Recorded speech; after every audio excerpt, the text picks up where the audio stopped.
Mary Richards. Here. Tom Stredwick. Here. John Lane. Thank you. All right, I'm going to ask Michael Garoot to lead us in the Pledge of Allegiance. Will you please rise?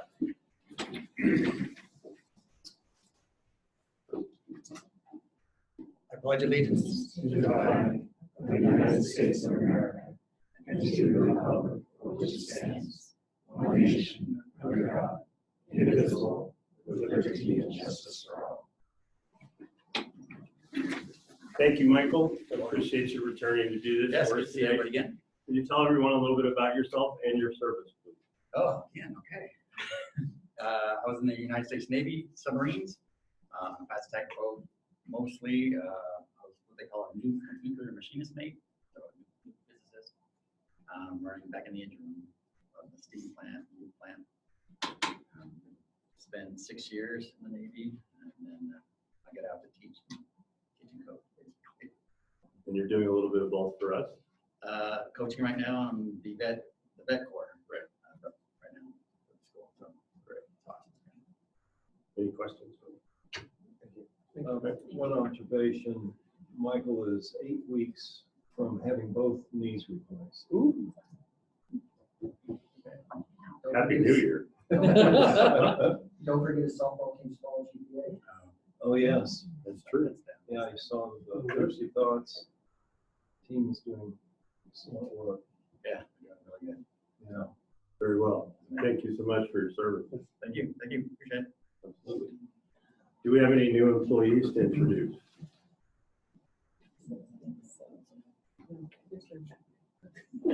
Okay. All right, then we'll move to item 4, which is consent agenda. Is there any items that need to be pulled for discussion or a motion? I'd move to approve the consent agenda as presented. Is there a second? Second. We have a motion and a second. Is there any further discussion? One thing I would be interested in learning more about at some point on emergency is risk assessment. It was included in Dr. Lewis's report. I don't know if that's like an enterprise risk management review of the college. Not sure what that was, but it's something I'd be curious to see at some non-specific named date in the future. Great. Thank you, Tom. Hearing no further discussion, all those in favor? Aye. Opposed? Motion carries. Now we have remarks and reports, starting with ASB President Madison Schwartz. I'll be right with it. We're gonna do that. Thank you.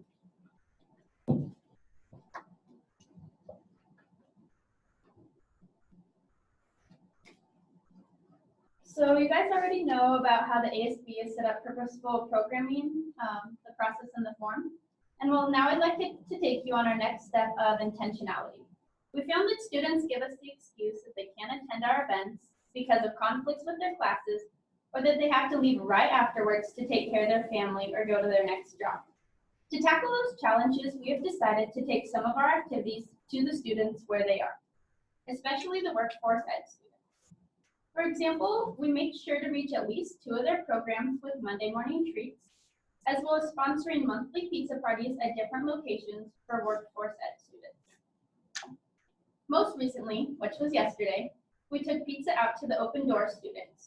In 2 weeks, we are holding our annual sequence pillow activity, where students can come to the activity room and stuff one of these pillows with the Viking logo and take it home. So these ones, and I like this.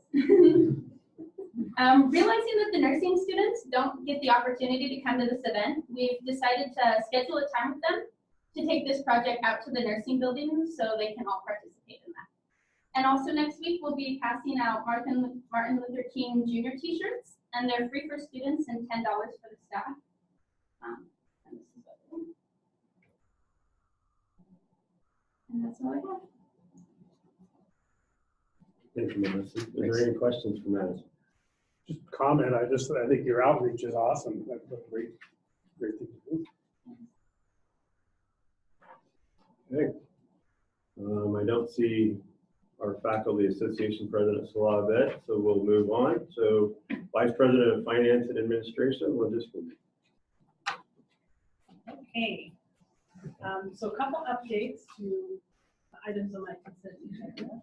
For CPC Link, our next stage is global design adoption, and they are Canvas courses that our folks will take care on campus, those that currently work in that particular system, the HP system. So our payroll folks, our HR folks, financial aid, student registration, admissions, the business office plans. Those courses haven't been released to those folks yet because thankfully Angela Garza, our Assistant Director of Business Services and our Organizational Change Manager, is going to take the first couple series herself and provide a timeline for how long those courses actually take. So people have an idea. Thank you to her for doing that. Those need to be completed before we start our business process fit gap sessions, which are tentatively estimated to start the end of March, the 30th of March. I say tentatively because the folks at the State Board and the CTC project are still looking at the 2021 payroll cutoff dates to kind of organize where they need to be in the process. So they're still looking at that, and we don't have that final decision. SAO audit update. I heard from the audit manager on Monday, and he requested some additional documents and an updated list, because it's been a while since we've been talking about this, an updated list of interviewees, and he'll be working with Shar to get those. Update on WEC. So we are not 100% on the first floor. We are not in the ag lab, but we don't have any classes scheduled. That's the big section in the back where the will take place. We are not in the small catering kitchen that's across from the industry training lab. The electricians and the HVAC folks are still going through their processes to ensure that it's all set up correctly, so they've kind of staged in that area.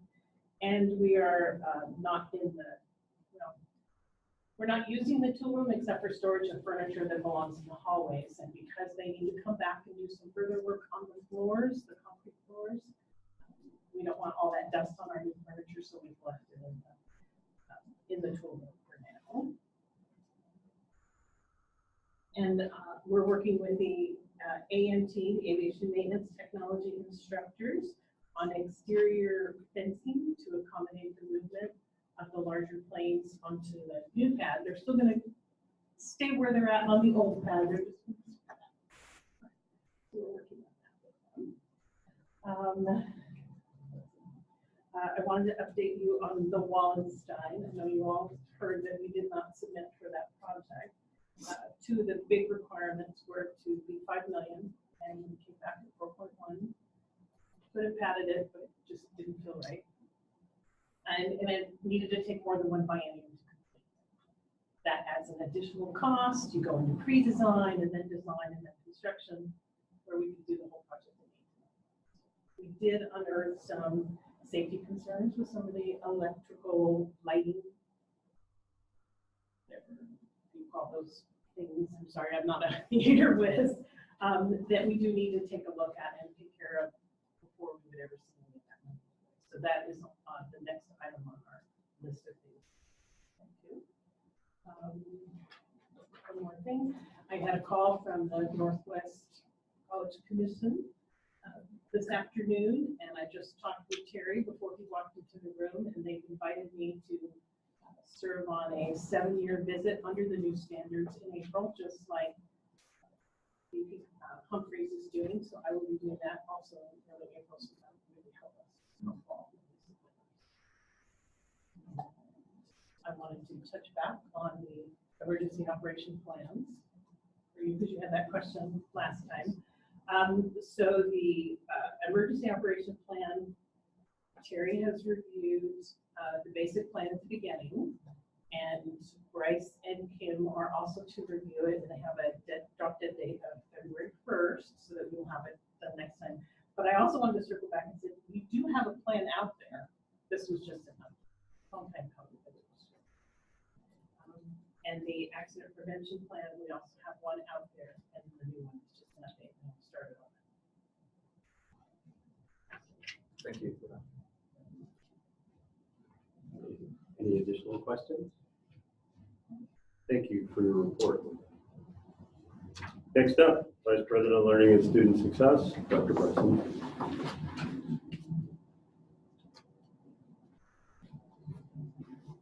Good afternoon. It's a pleasure to be here and see you guys again. Just a few updates.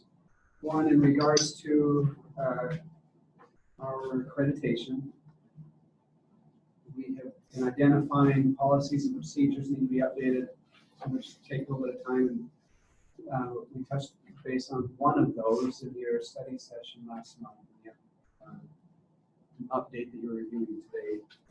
So we have some of those that we're working on.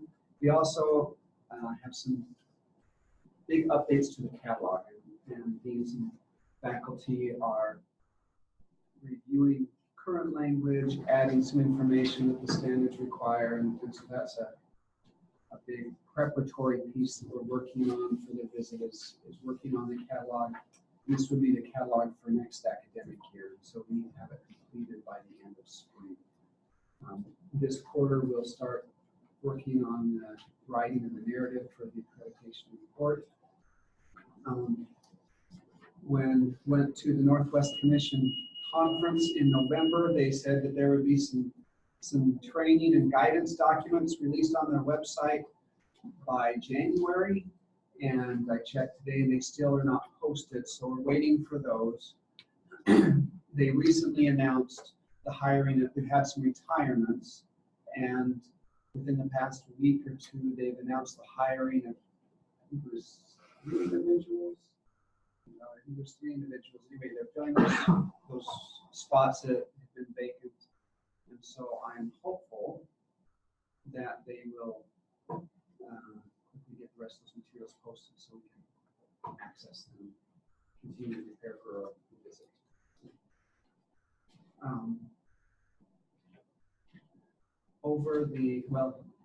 Towards the end of December, over the holidays, the Department of Education released the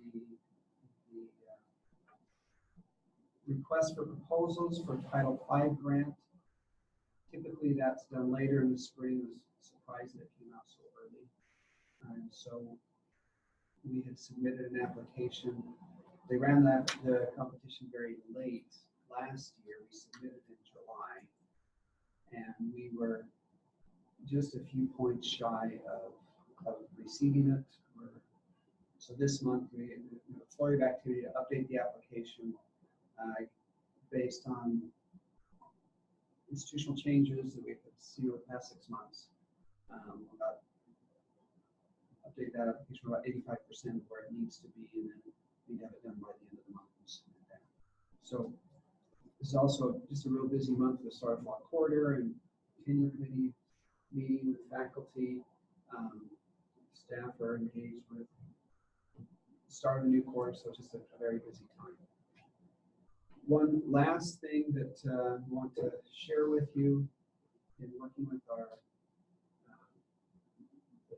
Japanese Agricultural Exchange Council that we work with to run the Japanese Agricultural Training Program each year. They have an office in Seattle that has they have a full-time employee there. They have been trying for several years to get a new employee in there, but they've encountered visa issues with being able to get visa clearance for an employee. And so they have come to the conclusion that they will be closing that office at the end of March, which is when this employee retires.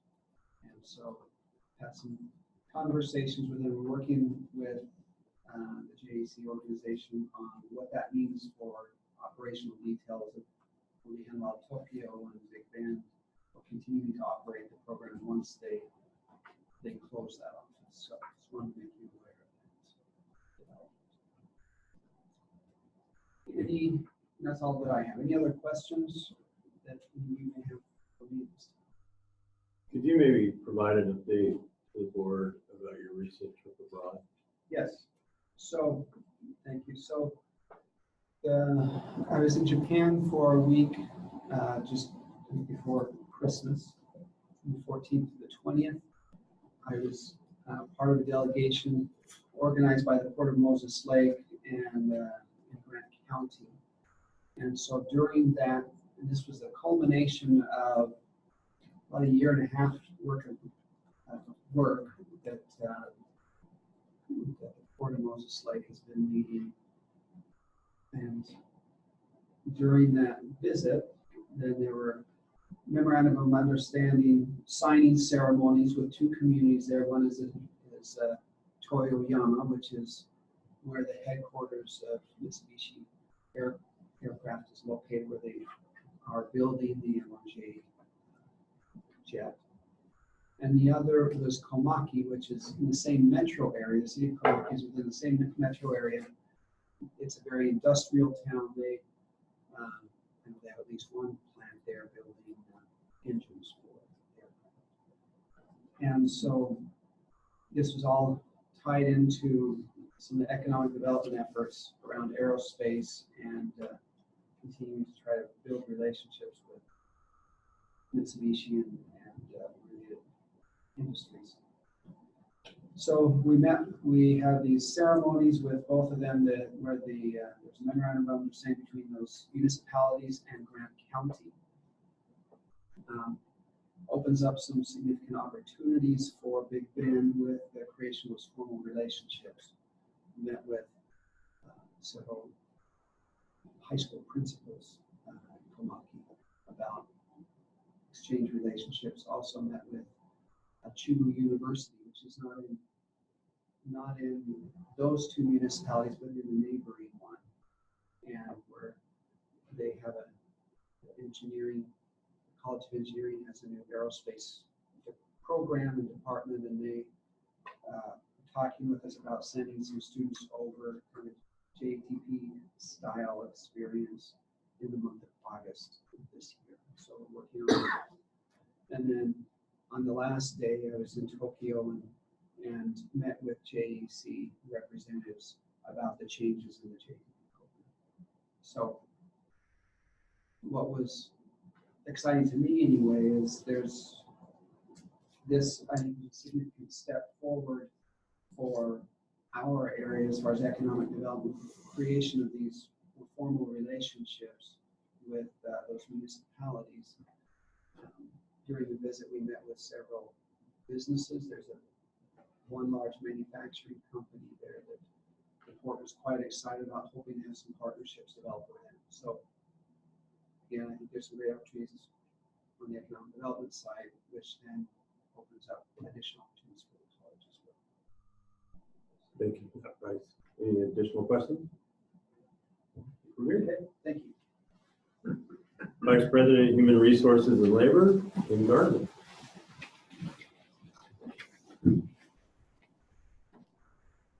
Just a couple of things.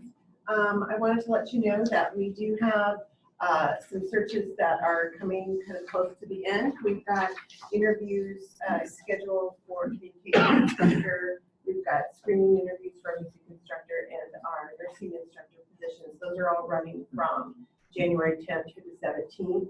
And I would say that with regard to the nursing instructor positions, the additional monies provided by the legislature under House Bill 2158 really it allowed us to increase the salaries to where we were competitive with industry, and we received our most competitive and largest pool of folks for our nursing instructor position. So if you have an opportunity as you're doing your legislative work, thanking the legislators for approving that, because without those funds, we would not have been able to attract the candidates that we did. So we're very excited about those folks. So our first two will be on campus tomorrow, and then our last interview will be on Monday for that position. I wanted to let you know so every year we do an EEO1 report. That's a kind of a federally required report that we do that provides information on the demographic makeup of our workforce. And so I think it's important to note that for 2019, we saw an increase in our employees of color from 17.8% to 21.8%. So we think that that's a real positive, particularly in those positions where students where they're interacting with students. Studies show that students who can see themselves in the folks who are providing services to them do better and are more engaged in their studies. So we're really excited about that. And then our other big issue right now that we're working on is the implementation of the paid family and medical leave thing that's going on with the state. So we've had our first employee who has notified us that they're intending to use both state leave as well as leave under the new law. And so that's going to be a little bit of a challenge for us. Our systems, we're trying to get our systems up to date, as well as waiting for employment security to get their systems up to date. So we'll see how that goes. And hopefully it won't be painful for any of us. So any questions on the recruitment or anything like that? That's great news. On the nursing? Yes. Yeah. We're very excited. Yeah. Thank you, Kim. The next item 6 that we have is the action item for emeritus status to Paul. Oh, wait, sorry. Almost forgot. Well, I'm wanting to get to that next step so much. On Executive Director, Big Bend Community College Foundation, Leah.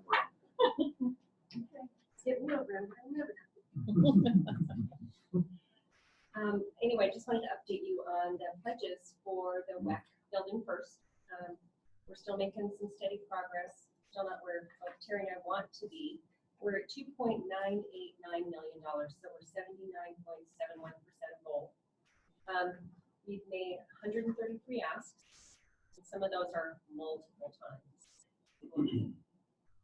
But anyway, some of those we've been back a few times. We have 71 pledges so far. We're waiting to hear back from some, and then we're going to be rewriting some grants, and we're waiting, I think, for just one grant to hear back from as well that we have written. So I think we're making some progress, and we kind of took a hiatus a little bit at Christmas, left people alone just over the holidays. So we're back on it. And then I wanted to go into the Gala Campaign, which I really do want to thank you for what you guys were able to provide for that. It was really fun.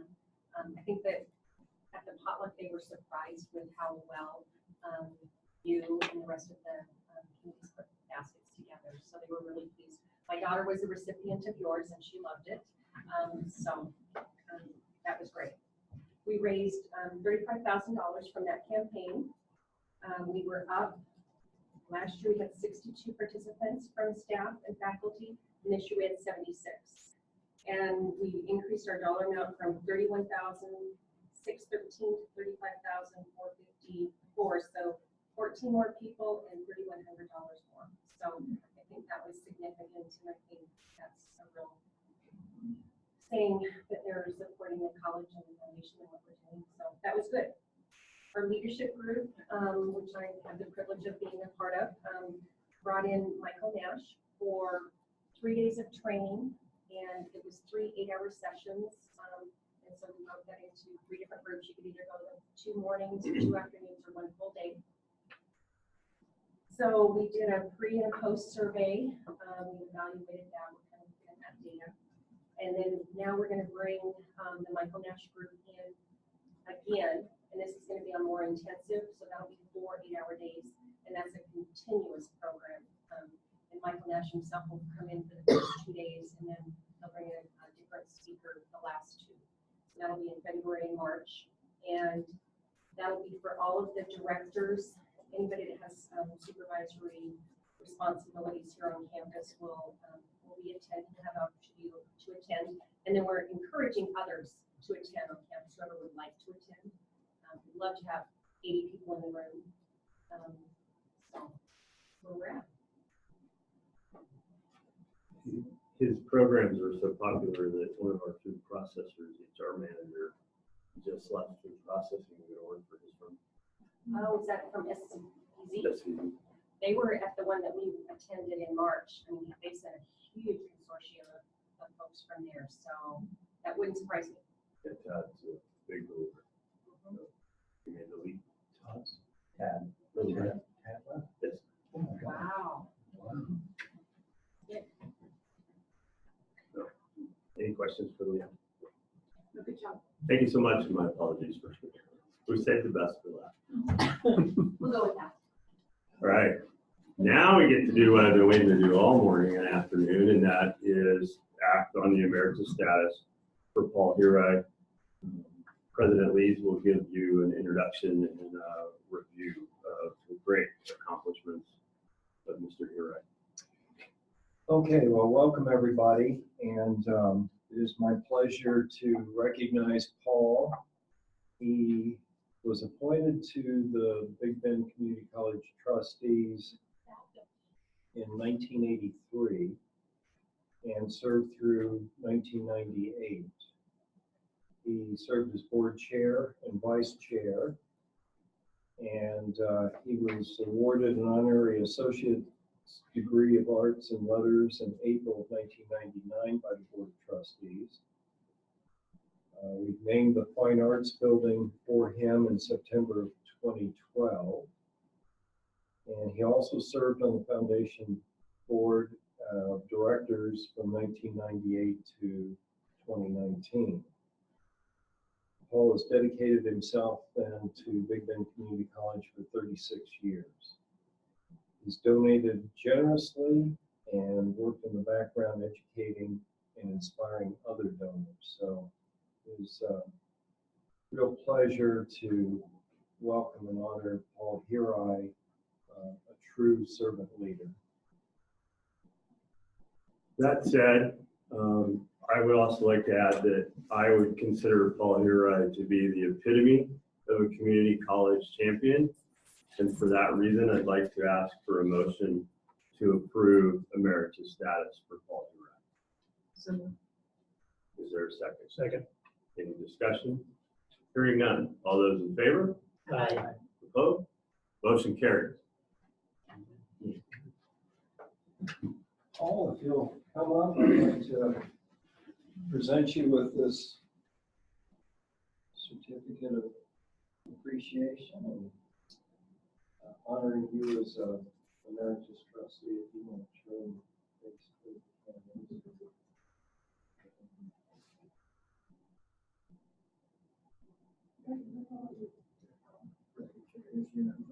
Okay.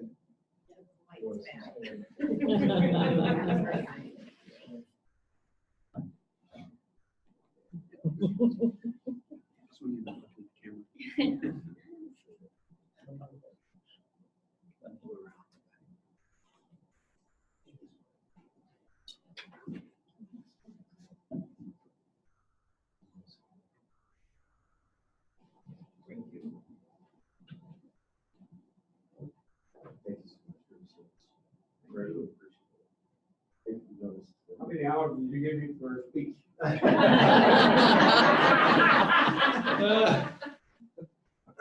Well, I don't know how to say thank you, but I've enjoyed every minute that I put into Big Bend Community College and the foundation. I guess my wife and I started off with the JATP program. That was many, many years ago. Her younger sister was the first interpreter for the college, Japanese and English. And so consequently from that starting point, then the JATP students were able to come to my farm and I could show them the irrigation system, the crops we planted, the machinery we used, and storages for potatoes and all this. And so Moses Lake has been exceptionally good to me, my wife, and my family. My daughter Patty here just retired from the Moses Lake School District, and so my second daughter was she had her own business of real estate closing, and just about 10 years ago she moved to Richmond. She's doing the same thing down there for a big company. So, and then my third daughter, who lives in Salt Lake City, they all went through the Moses Lake school system. And so I have a lot to thank the community and being associated with the to a college here. I was able to help them out. I made several trips to Europe. Some of you may not know that Big Bend was over at the European country for 27 years. Big Bend every year had to bid those contracts. We were always a low bidder. We made a lot of money from those projects, and Dr. DeGrees was able to take that money and work the campus here. All of the buildings that you see painted and entrances were all changed. We're able to build the gymnasium, some of the other classrooms here. And so I've had a hand in some of this workings, and now we're working on, and I hope it materializes, maybe we can recruit some more Japanese students from Nagoya. And Dr. Rice working on that, and I had a little hand in that back in September of 2019. So anyway, thank you. Please join me.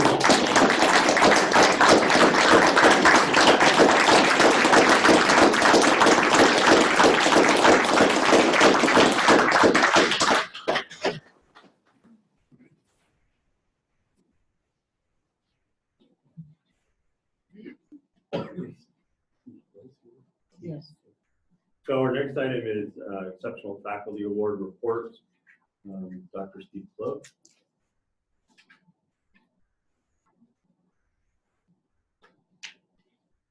Hello. I'm going to give you a little update on what I'm doing and tell you, first off, how much I appreciate programs like this. So I'm on sabbatical, as most of you probably know, and I'm taking classes toward a master's degree in communications at Eastern. And the three things that are making that possible, one is programs like the EFA. Second is a really, really robust program in giving us professional development units, without which I wouldn't be able to do this. And the third is the sabbatical system. So the fact that I'm a sabbatical now. I absolutely love what I'm studying right now, and I can see how it's making me a better teacher. What I'd like to add to this, though, and this is kind of ironic, when I talk to my students can't wait to get out of a 2-year school and move on to a 4-year school. I'm exactly the opposite now. I'm at a 4-year school, which is really what I'm trained to do. I have a PhD, and I was trained to go to a research institute and to write and to focus mostly on research. And what I find is that Eastern focuses a great deal on ideas, and not as much on students. And I don't get lost because I'm used to being in a classroom, but I really miss conversations about teaching. We talk about ideas a lot, but we don't talk as much at Eastern about teaching as you do at Big Bend. And I've seen some exceptionally good teachers at Eastern, but I think overall the quality of teaching here at Big Bend just really, really excels and is better than what I've seen here. And I'm also involved, I've recently gotten married, and my wife teaches at Central. And I would say the same thing about Central. I know quite a few of the teachers at Central. Again, great ideas, some good teaching, but I really want to focus on how much I love working here, how much I love my colleagues, and how much I like being part of it. Any questions about the EFA or the sabbatical?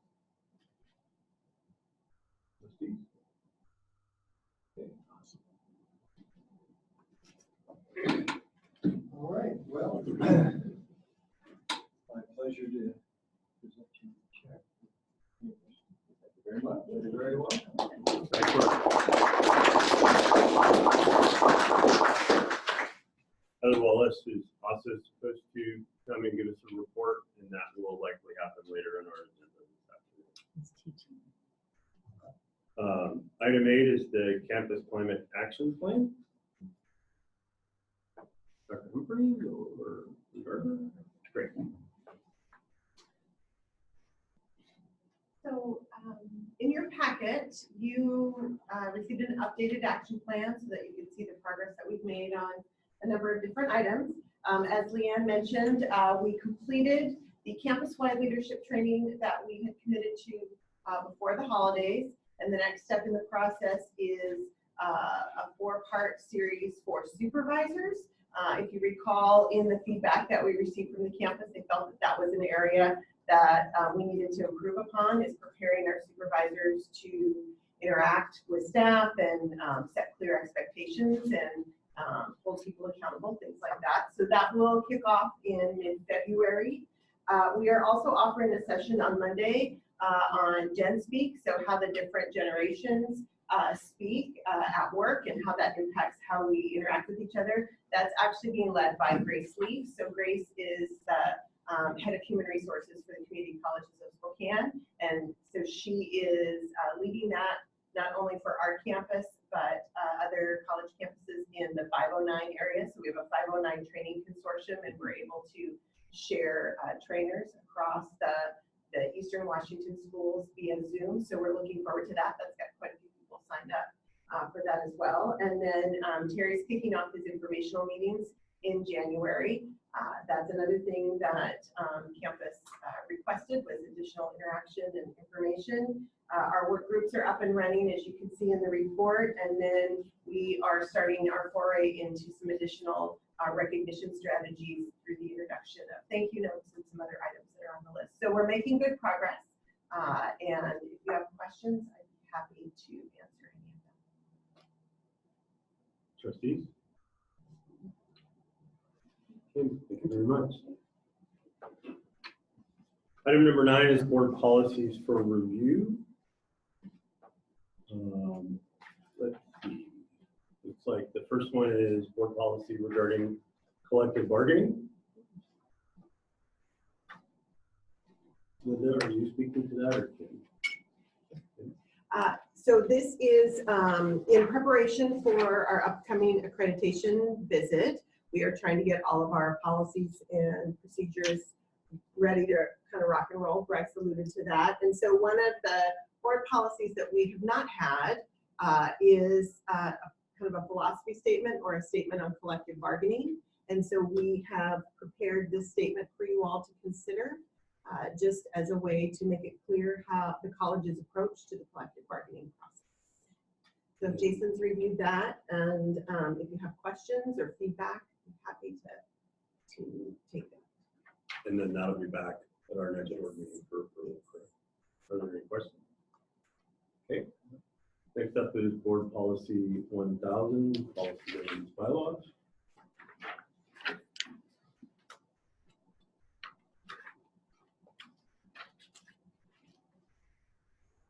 Okay, are you handling that one? Or Dr. Lee? Okay. So we had talked about this at your study session. And again, this is in regards to this is coming up because of the accreditation visit as well. And one of the requirements for in the standards is that the president may not act as the chair. And in the policy, in the board policy that we've had, it said at the absence of the chair, then the president could serve in that capacity. So this would be changing it. I think Anna did hear you proposed the language. Yes, I think that's on page 56 of 76 in your packet where the change appeared. At the top of the page. Any questions on this proposed change? Okay, that will be back at our next board meeting for action. There's more changes. Okay. Highlighted yellow. Okay. That just new, completely new language, or is it not strike through? So at the study session, you guys talked about board duties and responsibilities. Okay. Do you want to, do you have anything to add to this? Well, I think out of the study session, it was the issue of, reviewing and potentially revising this. Is this something that would be better served by a committee to do that in-depth review and have a recommendation? I guess would be my question. Because it looks like, I guess my question on the board duties that was provided at the end of this policy in our packet, is that from one college or is it a compilation? One college. And are they policy governance? Yes. But it seems like it'd be a better word for a committee to kind of do a more in-depth review of other board job descriptions and review ours and have a proposal for change. I'm open to that. Would you, I second that. No. would you and John like to serve on that committee? Yes, Anna would like to serve on that. Yeah, if somebody wants to make that nomination, I would not object. So moved. Okay, so we have a motion for Anna and John on a temporary committee to review board policy 1000 and return with recommendations. Is there a second? Second. Is there any further discussion? Hearing none, all those in favor? Aye. Opposed? Motion carries. Thank you. Thanks for doing that. There's also language about the officers included. Right.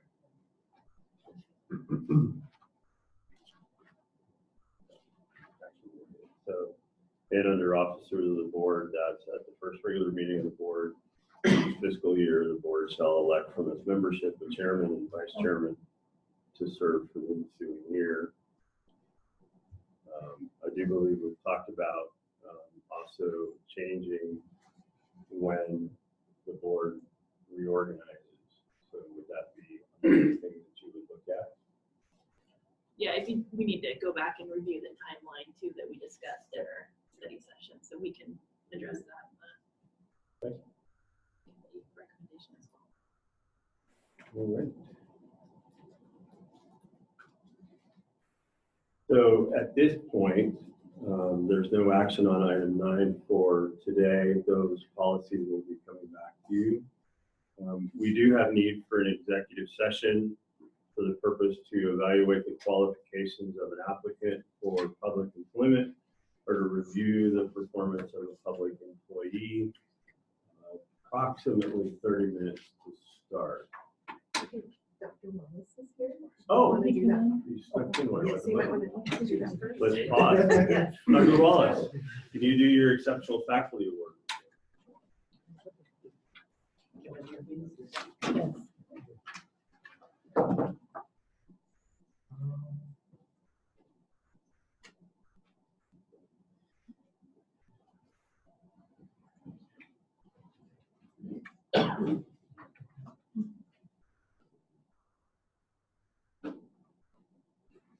Be way more waiting to pull this up than actually seeing what I'm pulling up, but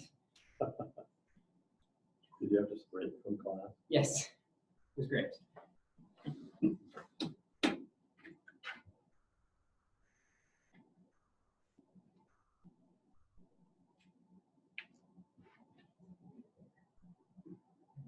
You have it in the board packet. Okay. Hola. Hola. Gracias por invitarme a tu board meeting. Voy a hablar de mi viaje a Ecuador y lo que hice yo después de regresar para ayudar a nuestros estudiantes para sus estudios de español o de matemáticas. Hello, welcome. Thank you for inviting me to the board meeting. I'm going to be talking to you a bit about a trip I took to Ecuador and how it helped me help our students in their study of mathematics. As you know, we're a Hispanic serving institution. We have a large number of Latino students whose English is not their first language. And we have a goal of our institution, a value of our institution of inclusion, focusing on that diversity, equity, and inclusion. And one of the biggest challenges we've had is trying to find ways to help our faculty reflect the population we're teaching. we are 40% Hispanic, but we don't have 40% of our staff that are Latino in background. And I can't do anything about my race, so I decided to go for the next best thing, is to try and connect with our students by understanding the process of learning a language, learning a different subject in a different language, or academic language. And so I took a trip down to Ecuador to study Spanish. I got to live with a host family, which was a great experience. They invite me into their family. They cook authentic Ecuadorian food for me every day. Wonderful. And they even do your laundry. So it's a complete win. But the main focus is after I finished a wonderful breakfast, we would walk down to the school and we would be paired with a private tutor who would work with us one-on-one in learning the Spanish language. And so my tutor helped me learn Spanish and grammar. I already knew Spanish at what's called a conversant level, where I could have a casual conversation with somebody in Spanish and I would commit a ton of errors, but we'd be able to communicate without any problem. And the person would just be patient with my stumbling over, maybe using a female pronoun for them when they wanted a male pronoun. But I wanted to make the leap to a fluent speaker where I could speak in the academic register, because that's what we use in the school system. And that's a big jump and really hard for a lot of our students to make. And so to help me with that, I told my Spanish tutor that I wanted to learn the language of mathematics in Spanish, which terrified my tutor, who's used to just teaching Spanish, not mathematics. But it actually worked out really great because she was able to find some math books from her niece, who's at university right now and needed a math credit. And so she got me a book on estadísticas, or statistics, and a book on algebra, or algebra. And she said, I can't teach you this, but better yet, you teach me this. And she didn't speak English. And so I got a chance to every day work with her through either the statistics content or the algebra content to teach her the mathematics, which forced me to figure out the vocabulary. I had a book so I could see the vocabulary and I could learn the vocabulary and then apply the vocabulary in teaching her the mathematical concepts. And so by the time I left after 4 weeks down in Ecuador, my Spanish level was certified up at the fluent level, one step shy of perfect fluency. So there's it's called the Delhi scale that ranks people, and I am a B, not an A on the fluent scale, but I am fluent, so I'll take it. And then coming back though, the question was, how do we apply this in a way that's useful for the students? It's nice that I'm bilingual and I've got this great superpower that I can pull out when I want it, but how does it actually help our students be successful? And that was really in two ways. One, it really gives me an understanding of what our students are experiencing in the classroom when I'm using very academic language, like clustered together around the mean or skewed to the right from the normal distribution. Those are not normal conversational words. And a lot of our students, when we talk to them in the hall, they sound like they're fluent in English because they're conversant, just like I was. But to make that leap to use that academic language, especially in a subject area that has some very precise language, as most of our subject areas do, is very difficult. And so it gives me an extra empathy for those students. For example, I'm in my statistics class and I have a student that I can tell is struggling with the language. Now I can just throw in the Spanish word for it or describe it in Spanish and then give her an English word for it because maybe they don't know the Spanish equivalent of that word. And now the student is able to use that vocabulary successfully in the class. And if you speak the language, the math is a lot easier. I don't mean the English language, I mean the language of math, which is a whole nother set. So that's been very useful. But then the second thing that we were able to do that was really exciting was to offer tutoring to students in Spanish, 2 hours a week, 1 hour in the morning, 1 hour in the afternoon to work with flexible schedules. And so what you have in your board packet is my ad that was plastered all over the math building in the STEM Center and all the math classes handed out. And it says, I'll translate some of these for you because these memes, I spent way too long finding them. But this is, our BART symptom is when I believe I understand the theme of math and it passes to the next problem, and then you hit the ground. Or this is what my brain does seconds before the exam. Me in math class, interesting. I don't understand, but interesting. Or me in math class, let's see. I didn't get it. Or my brain in math class. And that's just a graphic.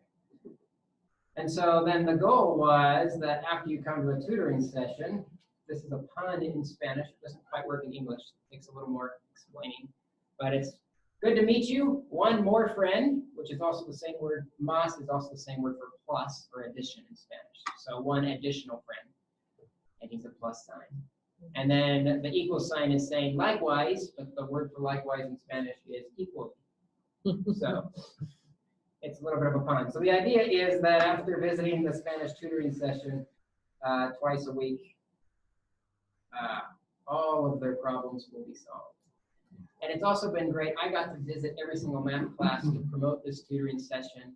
And even if the student didn't come in and use Spanish tutoring, as I worked with the Latino students that we serve, they felt comfortable and confident coming up to me and asking for help because they felt like I understood that struggle of that academic register.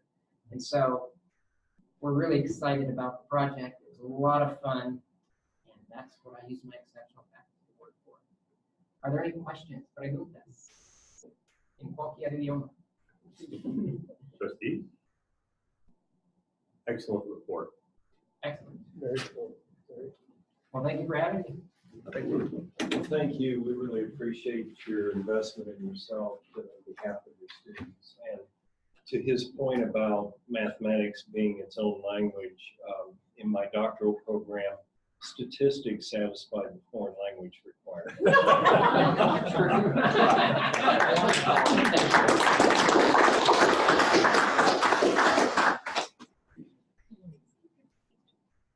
Okay, now we'll go back to executive session to evaluate the qualifications of an applicant for public employment or to review the performance of a public employee. I'd like VP Garza to stay with us and our AAG Jason Brown to stay with us to begin with about 30 minutes. Mr. President, for his report.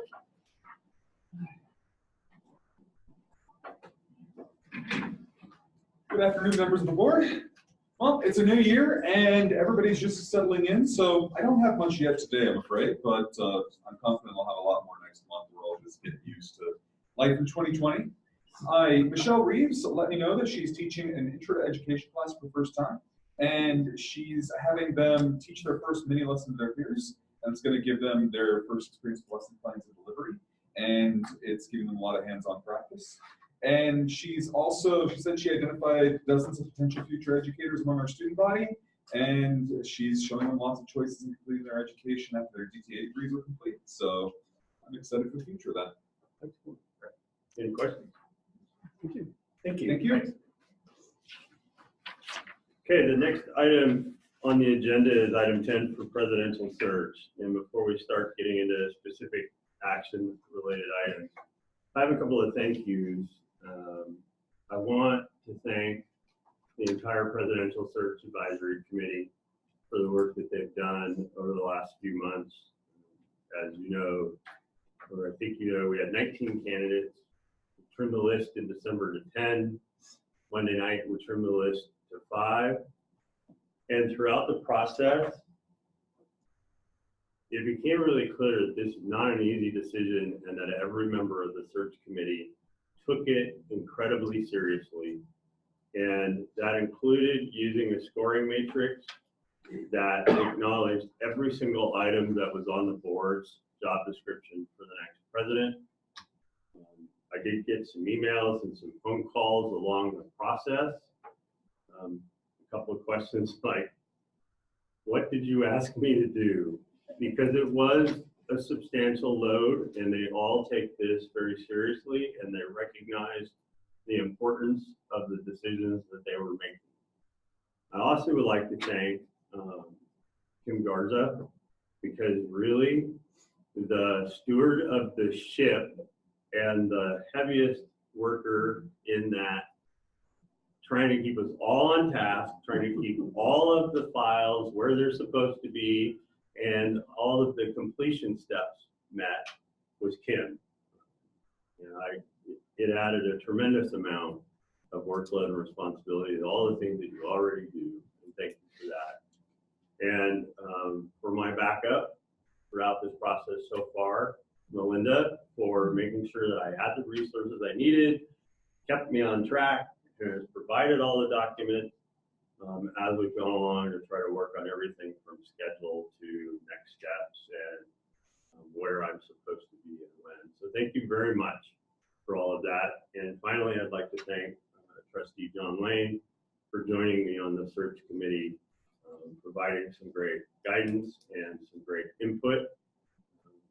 I think we've had a successful process to this moment.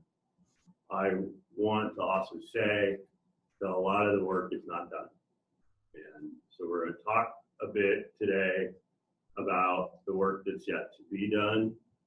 But the Presidential Search Advisory Committee, as we requested, has sent the Board of Trustees a list of 5 candidates.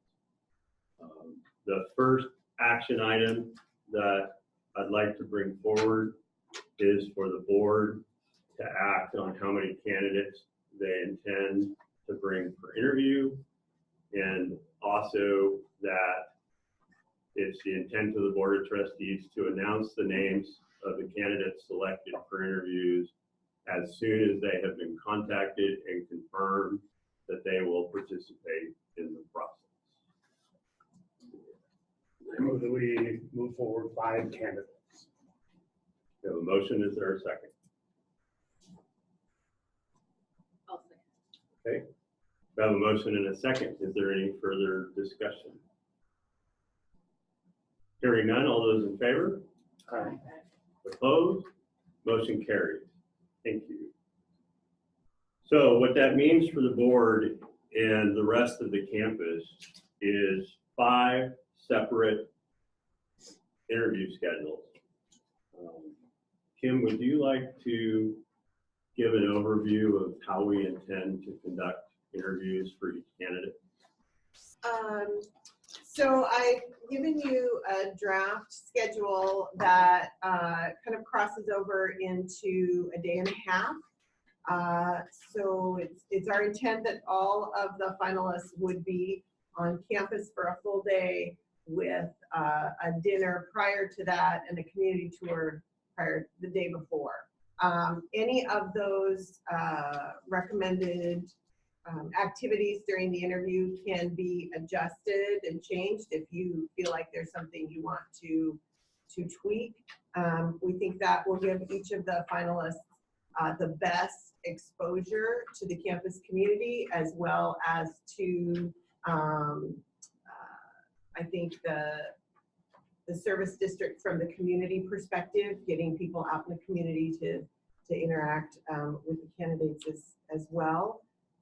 It'll be a little, depending on how many dates are available, it'll be a little challenging to get some people move through the process while other people are starting the process. We've done that before with other candidates, and we've gotten pretty good at it, so we can do that. We are challenged because Fridays are not the best days to interview, to bring candidates to campus, because we have no students, no classes.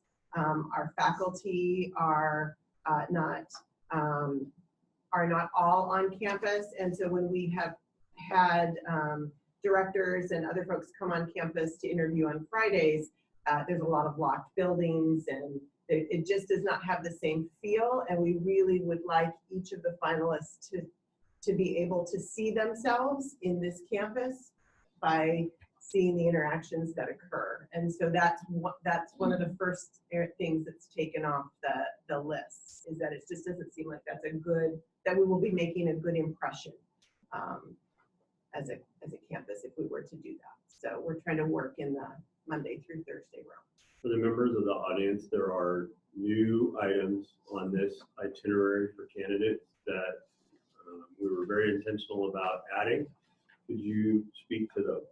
So we expanded. In the past, the trustees had a dinner just with the candidate, and we've expanded that dinner to include representatives from the foundation board as well as the ASB officers, so that our students could be represented in the process. We have added a meet and greet opportunity with faculty leadership, so that our faculty can interact with the president in, or the candidates outside of kind of that public open forum setting. And then we've included a community tour for the candidate, and if they choose to bring a spouse or partner with them, to kind of acquaint them with Moses Lake, but also to communicate with them all of the things that happen in our service district and what is going on in the other communities as well. So we've added those pieces in hopes that that really will provide them with a well-rounded experience. And Leanne Barton is going to lead the community tour. Thank you for agreeing to that. And Leanne has some experience in physician recruitment for the region, and so she has great knowledge of the community. So I think that's a fantastic addition, and kind of a warm welcome as well for each candidate as they arrive. Does anyone have any questions about the draft schedule before I move to trying to tie up dates? Okay. As each of you know, we submitted our unavailable dates for January and February to Melinda, and you have a calendar in your packet. What we were proposing currently is to conduct interviews on the 21st, the 22nd, the 23rd, the 29th, and the 30th. Each of those will include the executive session for the interview process. So therefore, we need to officially approve the interview dates, because Melinda will also have to do public notice on the executive session. So the interview dates must be an action item of the board. So can you repeat those dates again? The 21st, the 22nd? The 23rd, the 29th, and the 30th. With one slight little caveat. So you're looking at a schedule that includes the trustee dinner with the candidate on the night before the full day schedule. So the candidate arriving for the 21st, dinner would be on the night of the 20th. The candidate being interviewed on the 22nd, our dinner would be on the 21st after the conclusion of the interview of the previous candidate. But as Kim said, the campus has figured it out with other candidate pools and other positions, but it needs to work for the four of you. And we have to be, or it's a strongly desired commitment that we're there for all of this. No. Okay. It's your commitment is the dinner and the interview process for That's what I each of the mean. 5 candidates. Yeah. Yeah. So if we can't do one of those, It is a goal, and as Dr. Lees has provided guidance and a few presidents in the state that John and I have talked to, it certainly is the ultimate goal that this process results in a unanimous vote. And I think that it's imperative that all 5 of us are present through the interview process as best. Well, if that's the case, I cannot be present on the 28th. Okay. for dinner. Yeah. Is there any possibility that we can realign so that the dinner with a specific candidate follows the interview process? Yeah, yes, I could probably come up with a way. I would need to get all of my place settings out and move them all around, but I could probably make it work. We could shift some things from one day to another. Because Juanita graciously agreed to move her obligations on the 22nd to facilitate being available for the interview process. So we have those 5 dates currently tentatively available, but the other evenings where the dinners would The be. evening before are the difficult one for me too. Yeah, I think that when I was putting it together, I was trying to find a way that, not knowing what your responsibilities were during the day, to where you only had to be available in the evening, that might work better. If it doesn't, I can move that. Yeah, it's just when I've got council meetings, Yeah. I have to attend. So I think what we're talking about is we would do the trustee interview, the candidate, 4 to 6. And then you want to do the dinner. then take the candidate after they've been through the ringer and have dinner and decompress together. That works better for me. Does that work better for you to do So- 4 to 6? So it gets you out of Or the you be done by 6 between council your meetings? conflict. Yeah, if I'm done by 6, then I can attend. Okay, so what we're talking about doing is eliminating your conflict on the 28th altogether, because we would take the dinner and move it to right after the conclusion of the But would trustee you be interview. doing the dinner for the candidate that's then on? Well, we change them all, Okay. so they would all be changed, So you would need to be available for a 4-hour block right? from 4 in the afternoon to 8 in the evening on each of those interview days. And then On the 29th and the 30th, and then 21, The 21st. Yeah. Okay. So on the evening of, it's from 4 to 8. Right. Plus the whole day. So here's the part about the whole day. The places where you could participate in the actual whole day process is during the forums. We want to be careful not to have a full quorum of trustees in a specific one of the 2 forums. So you are welcome to attend the open forums. They will also be recorded, so you could watch them at another time. So your required time commitment is the 4 hours from 4 to 8 for the interview and dinner each of those days. Okay. If you want to show up at other parts of the process, you are welcome, but as Stephen said, we just need to know what 1 or 2, so we notify folks. Does that clarify things for Yes, you guys? that's easier. Okay.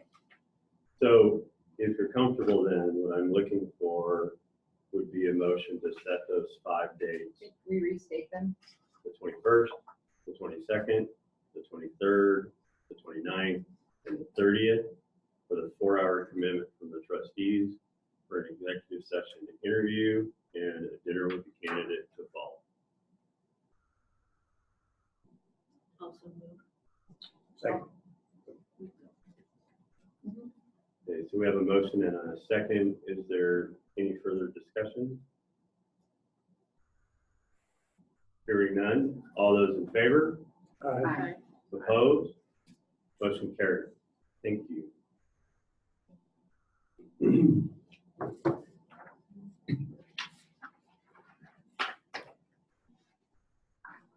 Additionally, you have suggested questions, presidential interviews for the Board of Trustees.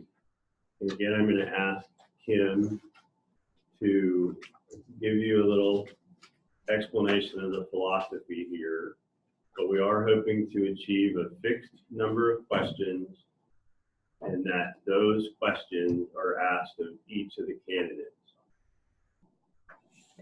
So, so you've got these questions are just a place for you to start, and they're based on areas, again, that you said as you were building the position description, the posting, discussing things about the campus climate, that I heard you indicate were important.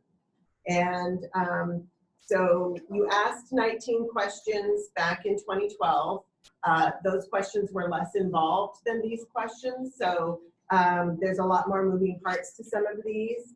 And you will be asking the same questions of every finalist. You have the opportunity to ask follow-up questions about specific information that finalist has provided.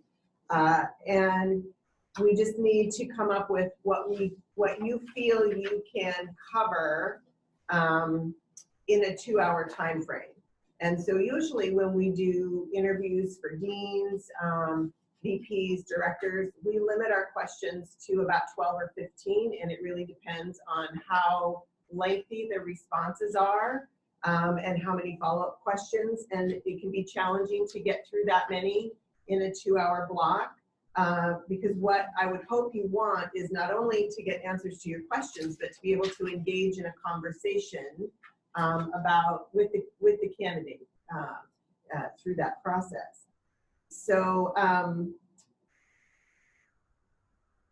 I'm not sure exactly what questions you want to ask, but these are some possible ones that you could ask. There may be some that are redundant. There may be some that you don't like, others that you want to substitute, and we can do all of that. But it felt like it was easier to give you something to look at than to just start talking about what questions you want and I'll write them down kind of a thing. So it's just really a place for you to start your conversation. Some of these questions follow the spirit of what the trustees at Columbia Basic Community College utilized in their interview question process, and they're crafted in a manner to extract a very thoughtful response. And so I think there's obviously far more here than 12 to 15 questions. And we want each trustee to be involved in the actual questioning process. But I think our first step is to try to trim the list of questions. Additionally, John has prepared a couple of pages of suggested questions. And I kind of started off what Kim did, but I made my own list, and I wanted to walk you through it really quickly, just because what I drew. But anyway, and what I was trying to do again was build off of the list that Kim, but also what we had set out as the requirements of the position. Yeah. So I talked to Kendrick Jackson, who's a trustee at CDC, and he said what he tried to do is ask open-ended questions so that the candidate can go where they want, I guess. And so what I did again is I started each question with a statement, and then I made a question following that. And I tried to go through again everything that we ask in our requirement of a candidate, but I think there are certainly way too many questions, and my feelings are not hurt if we delete any or all. So, but I put a little bit of work into it and would appreciate any suggestions. And I don't know how we turn it down. That's yeah, I guess that's my question is what's the, I mean, because if like you suggested, we send these questions to the candidate, obviously at some point we're gonna have to make a decision. right. Getting the information just yesterday and today, right. I'm not comfortable with making a decision today. So I think we need to define when we're going to take action on setting these questions. In reflection, last night, looking at these questions, and then at about 10 minutes to 1, looking at John, one of the things I think that might help us, if you kind of take it from the standpoint of John and I having been on the search committee, perhaps you and I can meet with Kim and we can haggle out a merging of these questions and send you an email via Melinda with a modified merged set of questions and seek your feedback. As long as you understand that we have to get to the questions in a manner that allows us to distribute them to the candidates in advance of their interview. So is that a process that we can do without a board meeting, taking action on the final interview questions? Do you want action on the final set of interview questions? Well, I think if we're at the point that we're sending the interview questions to the candidates, that it needs to be questions that are approved by the board. So we have a couple of options. One is we roll our sleeves up and stay here a bit today and work through it, or we meet again between now and the time that the interviews commence. What's your pleasure? I would like to take some time and really review this. So again, I would not be comfortable with taking action on these today. That being said, I don't know how difficult it is to get,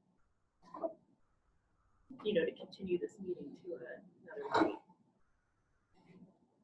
My preference would be to To leave knock it out. this meeting today with the questions already done.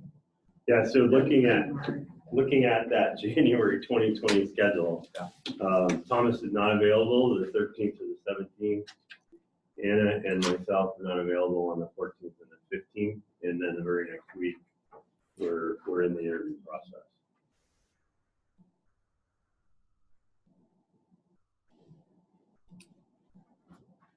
I mean, minimum a half an hour recess to go through this. I don't think this is something that we should expedite through. Would you like to take a 30-minute recess to review these and then come back and work on it today?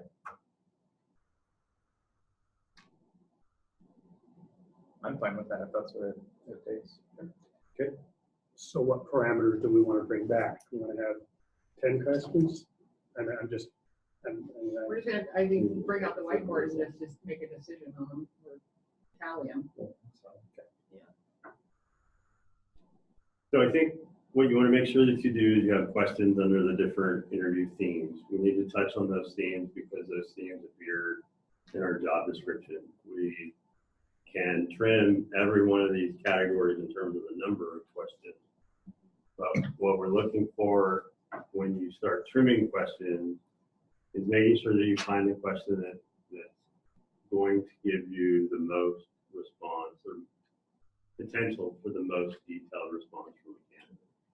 I think also so you're not going to be able to ask all the questions that you want in the time that you have with the candidate, but there are opportunities to ask the candidates those questions that you can't fit in either of the open forums, or to ask some of the other groups that are interacting with the candidates.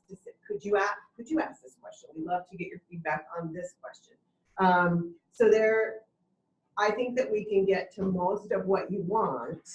And I would say that, so we send those questions to the candidates as part of, it is part of our, what we would consider to be accessibility in our recruitment process. We do not publish them to the outside because they're part of, I'm not going to use the right term, so Jason's going to have to help me. So it's part of the examination process for recruitment and selection. So we don't release them to the public. So I don't know if you actually have to take public action on them, but you do have to come to a decision about what your questions are going to be, however you want to do that.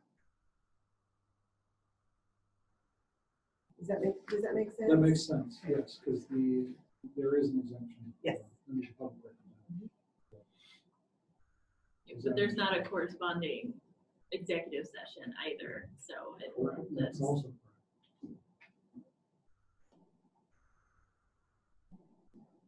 So are we in agreement that we'll take a 30-minute recess for all of you to be able to review and consider? Your priority questions is what we're looking for when you come back. So it is 25 after the hour. We will convene at 3:55. Keep us on the straight and narrow. So I'd like to take this set of questions. If you've selected individual questions that you want to ask, Juanita, we're going to work off this set first. I know, I'm following So- you out right here. I'm going to go around a room, one trustee at a time. Would you please identify the numbers in that list that you selected, not the physical question, the specific question, but the number of the question. Kim will keep track of that. John, let's start with you. no, No? start with you. You want me to start? No, I'm good, boss. Question 1, question 2, question 5, question 6, 10, 11, 5, 6, 10. 11, 13, 15, 18, 19, and what would be 24, which is the last question on the supplement. Jana? Kim's ready. 2, 3, 4, 5, 6, 10, 11, 12, 18. Juanita, are you ready? Is Kim ready? Yep. Okay. 2, 5, 6, 8, 10, 15, 16, 18, and the last 2 on the supplemental questions. 23 and 24. Okay, Thomas? 1, 8. I'm bouncing all over, sorry. You're not gonna go in numerical order? No, because I put them all up with the fees. Okay, so I got 1 and 8. I could. No, it's all good. Let's go. Just give me the numbers. 6. Okay. 18, 19, 18, 19. 9. Okay. Bless you, Kim. 2, 13, 13. 22. 22. That's the supplemental. Yep. 11.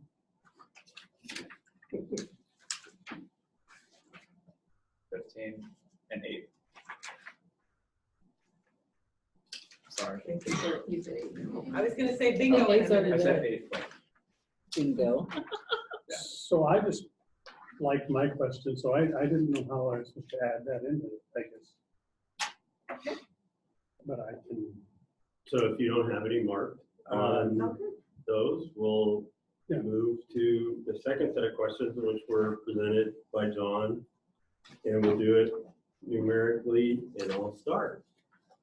So question. so we need to number them then. I guess, yeah, I want to make That's sure that our numbering's consistent because That's- I I know, already see because that ours that's is gonna not. look weird. Okay. So, So I have to at least say the first word I and the understood that number. every underlined Okay. was a question and that That's the correct. stuff prior to it was kind of the context for the question. Is that accurate? Yeah. Okay, so that's how I've numbered them. So I can start if you'd like. Because I didn't Sure. even select all of mine. So I went down to, what is your vision for student success? Is there a number? Second Hey, was you gotta do my number. 2. Yeah. Two? That's Okay. number 2. Number 3. Number 6. Number 8.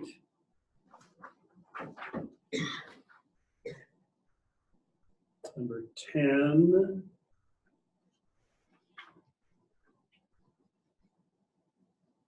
Number 13. Number 14. And then I wanted to, we were tasked with evaluating you, combine all 4 of those into how you wish to be evaluated. Okay. So that would be 15 instead of, and I don't know if that throws everybody off. Yeah, we don't have. And then the last 2, whatever numbers those are, why do you want to be president and Okay. next? And then a supplemental question that, I don't remember what number it was, but how would you describe your leadership style? I wanted to add that one, which must be.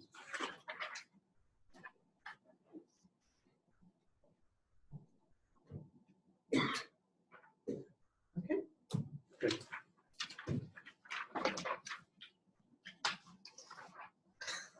Go ahead, sorry. sorry. So apparently I was confused as to what task we were taking over break. I thought we were selecting the questions. That's what I thought. So I Correct. That's why I was selected these questions. Okay. So I don't have any additional, Okay. because I felt like there was overlap between. There was. There is So a it's tremendous just amount of language. language. That's right. So I don't have to have any on this sheet. If you don't want to. Okay. I only have one from this one. It's according to my numbering system, it's number 16. How will you? How will you work? Yep. With the trustees? Yep. Okay. And then I had one other one that I wanted to throw out there, which is what kind of goals will you set for yourself in first year and then in 5 years? Or 3 years, it doesn't really matter. I was just using another incremental step. First 3, first 5, but definitely the first one.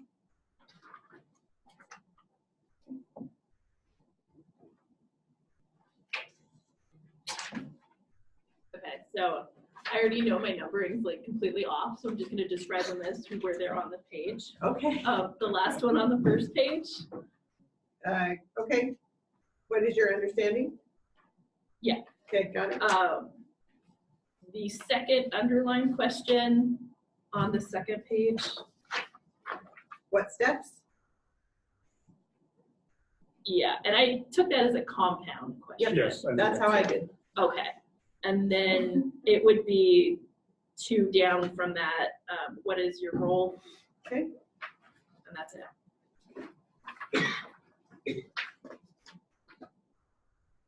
Okay. What I consider to be paragraph 4 is mine. So what will your approach? Okay, got it. What I consider to be paragraph 6 addresses diversity. Yep. And then paragraph 7.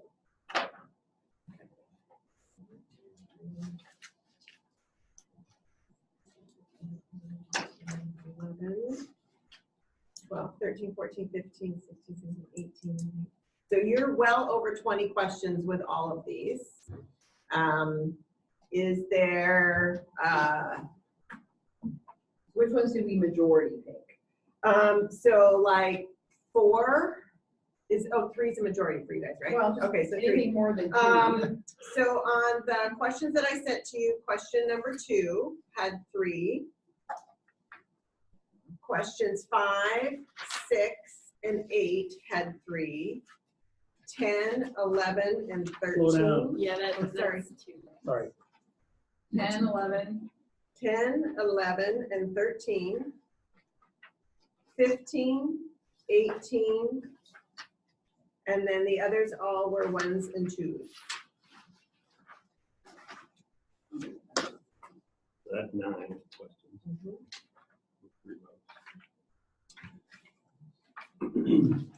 I'd like to advocate for 2 of mine that weren't chosen, but describe the Washington Community College system. I have had quite a bit of conversation with some of the presidents in my previous role, and they said that we have such an influx of college presidents from out of the state that it is making the system drastically different than it's been in the past. Maybe Terry could confirm that or maybe a comment on that. And so I think even if they aren't from the state, if they understand the system is important. Okay. So can we get through and find out, did you have any on the second set of questions that had 3 votes? No. No, I figured not. And that's fine. I don't have a problem with that. That's why I'm trying to advocate for that. And then the second one would be number 8. We have a campus climate action plan. And I think it's important that they respond to that because it is a concern of the campus. So those are the 2 that I think if they were not chosen, and I understand my list was confusing and I get that, that's fine. But I think those 2 in particular, I think are important. And I would agree to the second one. I think specific information needs to be provided from the candidates. Campus climate. Yeah. I would agree too. So that gives us 10. I assume they wouldn't, you don't want the What did Washington you, state what did system. you say before? that So we had 9 that Oh, had so 3 we're votes. we're at 11 now. And just in response to that, John, I'm not saying that it's not important, but just again, with the limited time we have, Yeah. if you're able to attend one of the forums, I think that's a really great question. to Well, ask. and 4 out of the 5 have Washington state experience, so they're gonna, there's only one that doesn't. Yeah, So maybe it's a unnecessary question. yeah, I think we need to refrain from giving any identifying information about the candidates. But again, like Right. if there's any questions that I think, like that Right. was previously mentioned, that Right. if there's any Right. questions, and it really is just in the shortness of time from trying to do a Right. I understand. prioritization. And I was gonna say that too, to reiterate what Kim had said, like any of the other questions that she prepared for us are definitely ones that we could ask out. Oh, absolutely. Right, and so, and maybe you could give some feedback on the ones that John prepared, if you didn't already preview those to see what. They're very your- similar, I mean, I don't. What your I comments are. think they're really similar, you know, they all deal with the same topics of student success, finance. I think that, I think folks on campus are gonna have a number of these questions. The ones that are really unique to you are those policy governance questions. Nobody on campus is gonna ask those. I know that breaks your heart. Yeah, I think people are really interested in leadership style and views on diversity, equity, and inclusion, and what things have done to what candidates have done to close the equity gaps at their schools and things like that. They're going to be asking those questions. So we're at 11 questions right now. How many questions did you have that got 2 votes? The first question got 2 votes. Question number, sorry. So question 19. And then question 24, which is the last supplemental one. So 1 and 24 were both, and 19 were questions that I had identified. And for me, I don't really have a big hill to stand on any of these questions, but if we have 11, I'd like to see us at 12.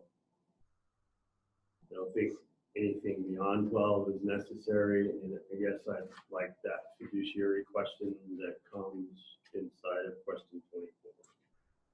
So one thought related to that is I look at question 8 and 24. They feel very similar. Okay. Because I'm with you, I really do want to test that out. And I think for me, number 8 ticks that box. Okay. And I think given some of the candidates' background, some might not be able to answer 24, whereas 8 is more general. And I think that hits that. It never bothers me to have an 11 question. But so then I would add to 1. I didn't initially select that. I think that's a good general question. I'm good with that one too.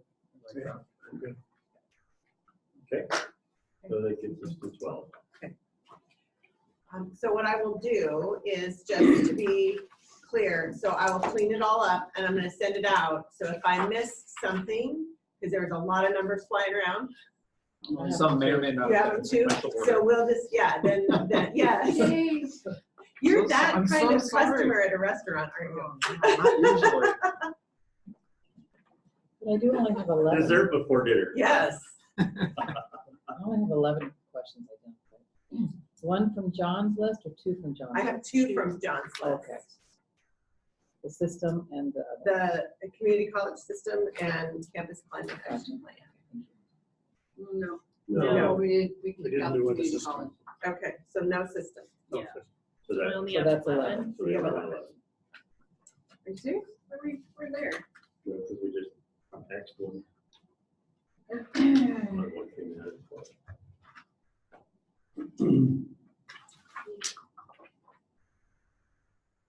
And did you say no to 19?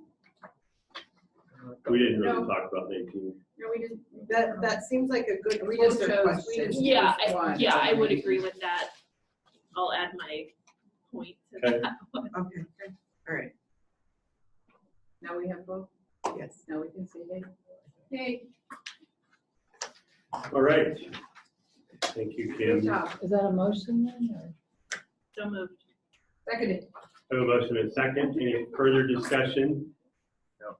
Hearing none. All those in favor? Aye. Opposed? Motion carried. Oh, yeah. Slow the train, how slow the train goes down the track, but it still goes down the track. That's right. Okay, so one more calendar question as it relates to presidential search. We've essentially shared consensus that once the 5 interviews are done, that we need to set a special meeting, an executive session of the board to deliberate and truly identify our finalists, which would be the individuals whose campuses we would visit as the last step in the process of reviewing the candidates prior to a decision of who the next president is. Looking at, Point of clarification. You can discuss the candidates in the executive session. we have to come out. You have to come out and make the decision to pull the herd. Right. Absolutely. And you can have an Thank you. executive session in a special meeting. You can, sure. So back to the calendar challenges. Last interview's on the 30th. Anna is absolutely not available on the 31st. So that moves us to the month of February. If you have the February calendar. So I would be able to find a replacement for my role, my responsibility on the 6th of February and could clear that day up or part of that day to come back from Spokane if the 6th works for everyone for that special meeting. Yeah, we're Someone like to make a motion to set that day and what time? How much time do we need?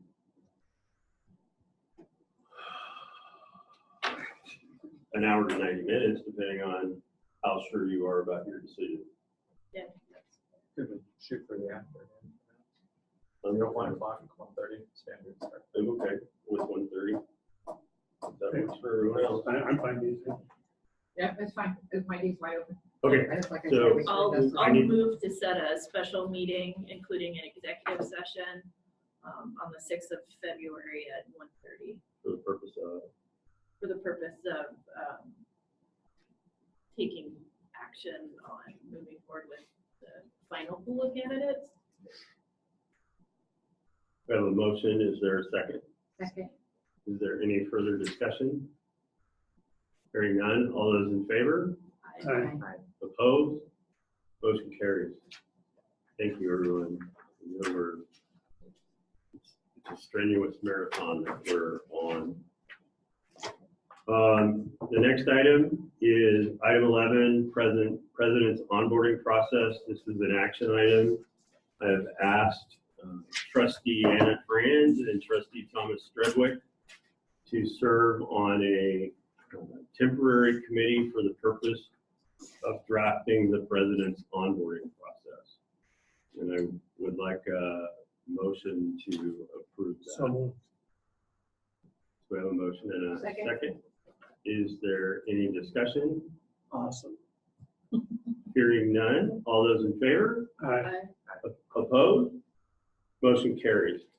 Kim Garza has already collected a really elaborate onboarding process for Clark. And she will forward that No, to, not Clark, Clackamas. Clackamas, sorry.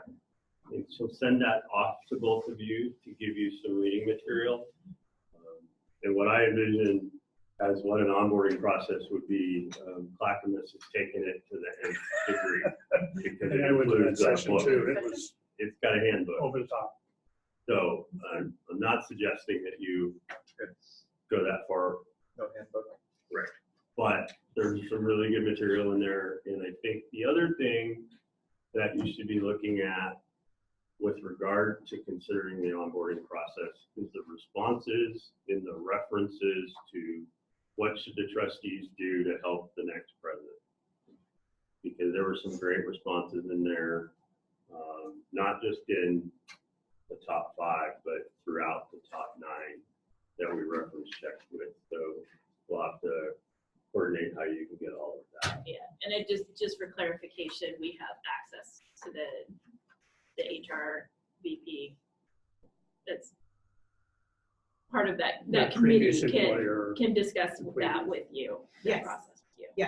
Yes, I was like, I don't know what I thought you were asking for my references. No, I'm breaking down to the president, so I just want to be clear. And I would Yes. suggest that this is a hot topic, is onboarding, whether it's presidents or trustees, if you will, is that there's been a lot of discussion in recent meetings. So there's going to be information out there about how it's being done, but it is a hot topic and it needs to be addressed. So I also wanted to let all of you know too, if you follow where we are in the presidential search process, we're actually slightly ahead of schedule. Cool. Because the goal was to be at interviews on campus in the month of February. We're going to achieve them in the second half of the month of January, which is helping us track well. And then ultimately, the calendar that you approved, the new president's onboarding process would be initiated in April, assuming the new president was available at that time, but it would be approved in the month of March. So you have a few weeks, and then Thomas to work through that process. Yeah, so we need to have a draft. According to the calendar, we need to have a draft too by February. Right, and we're gonna have, when we get to that agenda item, I think we're gonna have a conversation about the date of the next regularly scheduled meeting. Calendar item 14. I will be doing, as soon as Kim's confirmed candidates, availability and willingness to go forward in the process, I will be providing a campus She hasn't got that done yet. community update. So hopefully we're doing that on Friday, and if not, we'll do it. As soon as you tell me if I have a green light, I'll send the final draft to Melinda for distribution to everyone. The next item of business is board self-evaluation and goals. In the December study session, we had a great conversation about the goals that we had previously approved and the recommendation today to consider a revision to those goals, which would strike goal 4, 5, 6, and 7, because those are our regular responsibilities as trustees, and reapprove our goals to be goal 1, 2, and 3. Those goals would be A, conduct a successful search for the next Big Bend Community College president, ensure effective onboarding and orientation of the new president upon arrival on campus, develop goals for the president's first year of service. Goal 2 would be actively engaged and monitor the progress to the campus climate action plan, ensure the president has the tools and means to lead the campus community as it improves climate for students, staff, and faculty. And then finally, goal 3, develop and implement an improved system for monitoring board effectiveness that includes establishing an annual checklist for monitoring the overall performance of Big Bend Community College. Move that we approve the changes as outlined. Second. We have a motion and a second. Is there any discussion? Hearing none, all those in favor? Opposed? Motion carried. Also, in that part of your packet, you did receive the graphic, The infomercial. same as the one Anna threw. It has a slight modification. Yeah. You're my Pictionary partner. Okay. Just make sure you have it, and thank you to Anna for helping to lead us through that particular exercise. I think it is a really handy tool, not only for us, but for future trustees.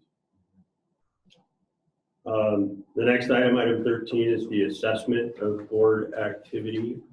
John, are you ready? Yes, I attended a math and English presentations of projects and discussion, and I just enjoyed the delightful interaction with the students. There were some interesting things there. Meeting on the Presidential Search Committee, and then I attended the GED graduation. Thomas? I don't have anything. Okay. Juanita? I attended the holiday breakfast. And then today had lunch with Dr. Lee. Yeah. Yeah, was that potluck after? Potluck. Okay. Yeah. Presidential Search Advisory, 2 meetings, one in December, one in January. And then being the wingman on the presidential search reference checks on the 19th, 23rd, and 30th.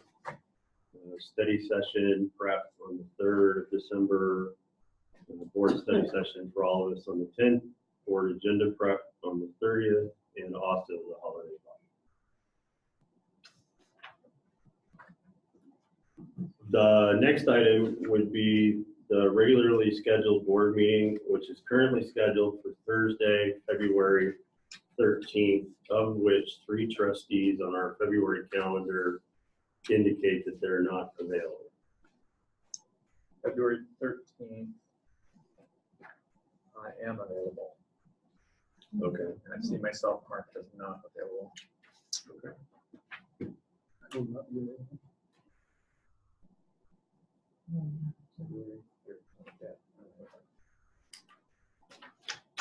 I will be out of state, but that doesn't mean Anna can't run the meeting.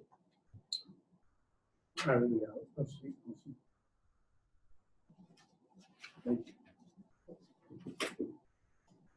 Gonna move it? Yeah, I mean, given the action items, like with the onboarding, I think it would be better to at least try to get everyone. Can we do Valentine's Day, or John, I don't show you as being out on the 14th? The 14th? No, that's fine. I can adjust my flight so that I'm back. Got a hold on the calendar for the presidential search. On the 14th? I've got a conflict with Big Bend on that day. Good job. Also known as you're available. Yes, I'm available. Juanita, can you do the I'm 14th? available. Okay. So at our usual time, but it would be Friday, February 14th. I think we need a motion. So moved. Second. A motion and a second. Any further discussion? Hearing none, all those in favor? Aye. Opposed? Motion carried. President Lee, do you have some things under miscellaneous? Yes, just a reminder that the Transforming Lives Award Dinner is February 17th in Olympia. And February 28th is the Viking Booster Club Hall of Fame Dinner and Auction here at the Master Conference Center. Melinda's busy trying to schedule meetings with the new port director and the new Moses Lake City manager, so we can start cultivating relationships with those new leaders. And those meetings will include members of the team. And then I do want to highlight that the honor that we have as a college with Linda and Bryce serving on these accreditation committees. I think that says it recognizes expertise that they respectively have in their areas, and it also benefits the college because they're able to do it under the new standards, so they get to see how it is applied to other colleges, and hopefully that will inform our preparations. And I think that's great. And then last night, I'm pleased that both men and women's basketball got back on the winning track against Columbia Basin College. That was particularly satisfying. Yeah. How's the wrestling team doing? You know, I haven't heard much about the wrestling team. I Have you saw heard? them moving mats, rolled up mats. We're supposed to have a match this Sunday. Yeah, I heard there was one coming up. I don't know if they've been on a hiatus or they're just.